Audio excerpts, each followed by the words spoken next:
All right, ladies and gentlemen, welcome back to the Magnetism podcast. This is episode 6, and I'm your host, Tuan, the founder of Glow Ops Media. And this is the space where the creator economy, where culture and the psychology of influence all connect and collide together. So every single week, I'm going to be riffing off of some of the unseen signals that shape how people show up, okay? From fitness to fashion to culture to brand building, because what makes someone and what makes a brand and what makes a movement magnetic isn't just in the tactical execution, right, or the strategic playbooks. It's in the story, it's in the energy, and it's in the presence that they choose to carry and embody in every chosen moment. So here's the raw truth that I've been sitting with over the weekend, okay? So we are living in the greatest time in human history to be alive, okay? Not just for the lifestyle that we now live, not just for the technology, okay? Not just for the opportunities, but for anyone who wants to create, who wants to build something great, who wants to shift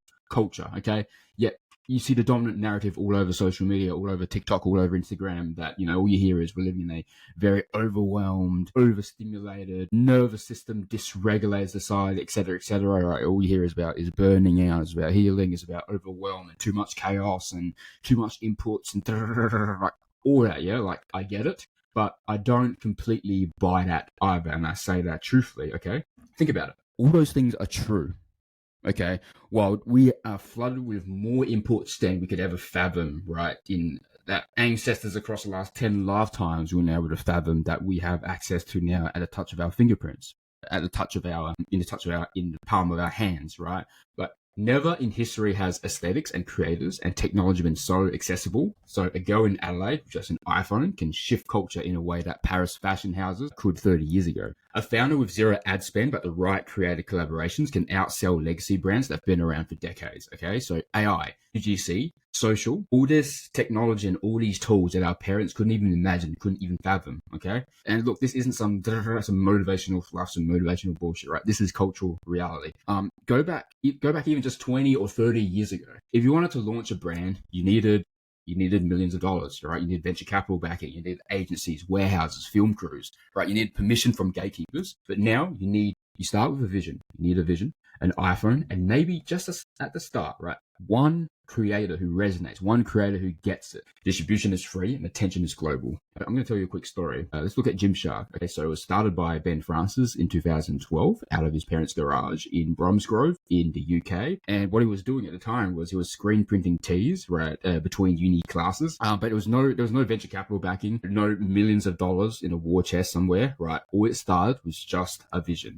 And you gotta also remember what the world looked like back then, right? Instagram was still brand new. YouTube fitness was still forming, right? It was still exploding. You take brands like Nike, Adidas, Under Armour, they were still dominating the markets. They were still the legacy giants. So if you zoomed out at what it looked like if you were most people, you could say that, hey, the space is saturated, right? It's cutthroat, that it's a red ocean, that is noisy, that it's unpredictable. So most people looked at that environment and saw chaos, yeah? But Ben Francis saw overflow. Instead of retreating, instead of shrinking, okay, Gymshark leaned into that flood, right? They leaned into that chaos and they alchemized it. What they did was they tapped YouTubers before quote-unquote influencer marketing was even a term, before it was even a thing, before it was even an established norm. They built the aesthetics that big brands weren't serving, and they let the creators carry the brand global. So you fast forward, Gymshark now does over 600 million pounds in annual revenue, and they're now valued at north of over 1 billion pounds. So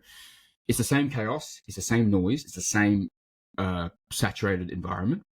Some people, some companies, some brands got overwhelmed, but what Gymshark did was they turned it and they alchemized it into fuel. Here's what's wild. Back then, tapping into YouTubers was novel, it was radical, it was transformative, but today, creators are table stakes. Every brand uses them, every brand knows they need to use them.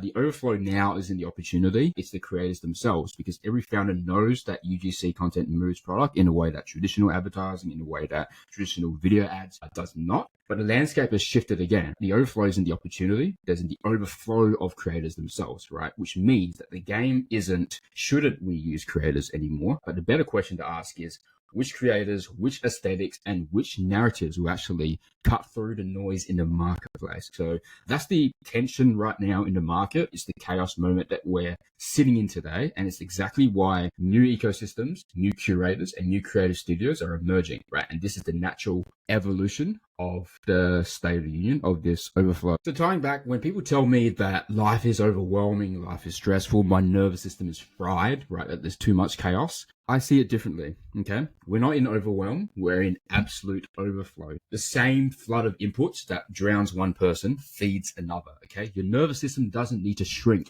It doesn't need to retreat, right? It needs to upgrade, because this era that we are living in right now isn't unsafe. It's abundant, right?